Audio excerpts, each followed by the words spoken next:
Hello friends, welcome back to Smriti Notes for Biotechnology.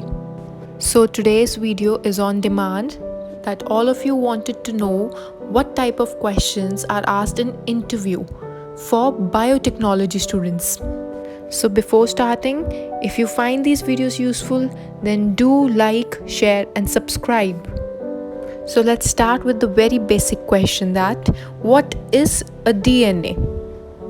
So now to answer this question, you guys are not supposed to mug up the answer. You just have to read these paragraphs once and then to the next person you have to explain your answer in your own words. So I'll be telling you how to do. First of all, define the term that is DNA. What is DNA? That is deoxyribonucleic acid. And then give the basic information which you know that it is a nucleic acid. It was proposed by Watson and Crick. It is a double-stranded structure and it is made up of deoxyribose sugar molecule along with a phosphoric group and a nitrogen base. So this is the basic thing which you know about DNA and you're supposed to tell to the interviewer. Do not go in depths, just tell the basic information what you know about any topic.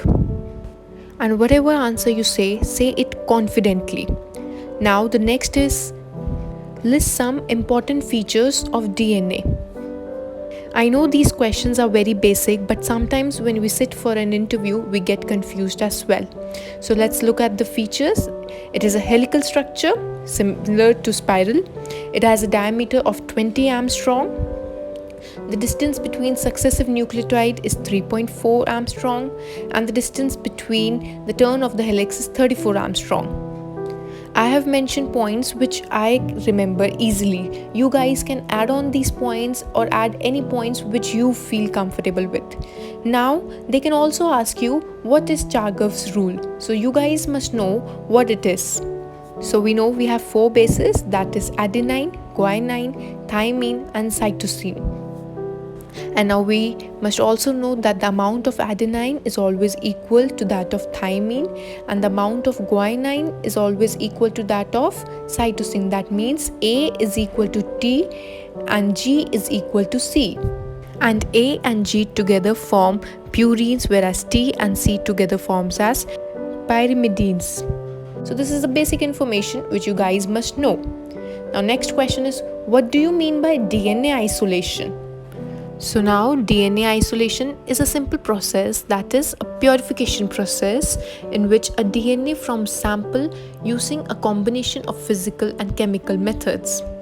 And our basic aim after DNA isolation is to separate the DNA present in the nucleus of the cell from the other cell components. These are basic concepts which should be clear in your mind. You should know the meaning of word DNA, isolation, RNA, recombination. All these words should be clear in your mind. Just go through these answers once. It will make your mind clear that what type of questions are being asked in the interview.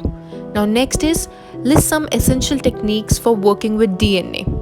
Now as soon as we listen to this question we get confused, but when we look at the answer it is basic. It is hybridization, gel electrophoresis or blotting. Do not go in depth, again I am repeating, just go through it that hybridization is denaturing the DNA and then adding another DNA with a radioactive substance. And that corrected DNA sequence is called as hybridization probe. And it is attached to a nitrocellulose membrane. Now next type of technique is gel electrophoresis. In this technique, the DNA is separated on the basis of size and detected by the UV fluorescence.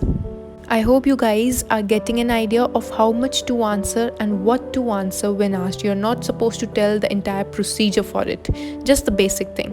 The next is Southern blotting, which uses gel electrophoresis and hybridization to detect the DNA. And the other technique can also be DNA sequencing, in which a dNTP is used to produce a ladder of DNA fragment and that terminates only at specific nucleotide.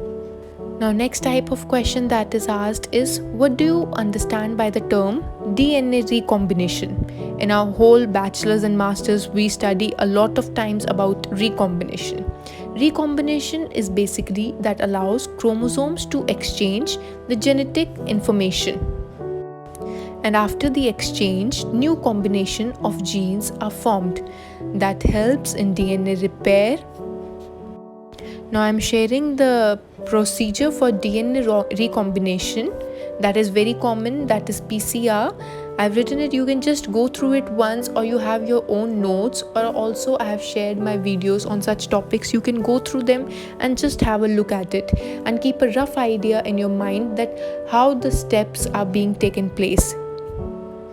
I'm again repeating, do not mug up my answers which I have mentioned, just have an overview of them, it will help you. Now next is, what is homologous and non-homologous recombination? Homologous basically means two chromosomes involved share similar sequence, whereas in non-homologous, it does not share similar sequence. It can be a cause of abnormalities as well.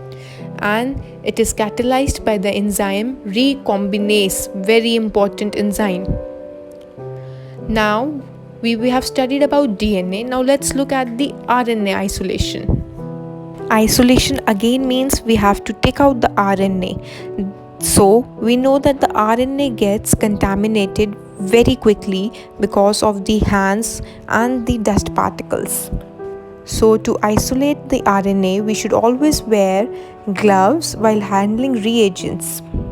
The plasticware used should be rinsed with EDTA followed by RNase-free water. Chloroform resistant plasticware can also be rinsed. Glassware should be cleaned with detergent at least 4 hours before use. So I've mentioned 3-4 alternate ways. You can go through any one or two of them and have a picture of it in your mind. So whenever it is asked, you can answer. Now, are you aware now what is RNA and RNase? So RNA is also a biological molecule that serve as number of different functions. There are different types like mRNA, tRNA, sRNA. And the RNA is relatively unstable due to presence of ribonucleases, which break down the RNA molecule and makes it unstable. So now you get the difference between RNA, RNase, and how the RNA gets isolated when it gets contaminated due to human skin or dust particles that carry bacteria. Now next type of question that can be asked is, what are the major steps of cloning? That is simple. You are supposed to answer, it is preparation of competent cells and the transformation of the competent cells. That's it. Now, what do you understand by the term restriction enzyme digestion of DNA? While doing your courses, you might have studied these words a lot of time, but when asked by someone, you guys are not able to explain. So you should know at least 2 to 3 examples of restriction enzymes, how they are used to create overhangs or sticky end DNA fragments. And these help in cloning the DNA. Now, very common question which is even asked in our Viva also is, what is the role of agarose gel electrophoresis in DNA? Agarose gel basically allows separation, identification and purification of nucleic acid based on the charge migration. Increased use of agarose makes the gel stiffen, and the agarose gel are extremely easy to prepare and they are non-toxic as well. So low agarose concentration are used to separate larger DNA fragments, and high agarose concentration are used to resolve smaller DNA fragments. That is the basic use of agarose gel in electrophoresis of DNA. Sometimes they also ask you list the common buffers used. So you must know it is TAE, that is tris acetate, and tris borate, that is EDTA, are used. Now again, the use of agarose gel in electrophoresis in RNA.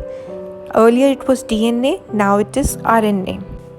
Now it again helps in separation and identification of RNA based on the charge migration, but unlike DNA, RNA has a higher degree of secondary structure, making it necessary to use a denaturing gel. Now the gel disrupts the secondary structure so that the RNA molecules can be separated by their charge migration. And now the molecules move towards the anodes and the cathodes, and this is determined by their size. So we should know the difference between the usage of agarose while doing electrophoresis in DNA and RNA as well. Now next type of question is, what is 2D gel electrophoresis? Very common question. It is a process in which protein separation takes place.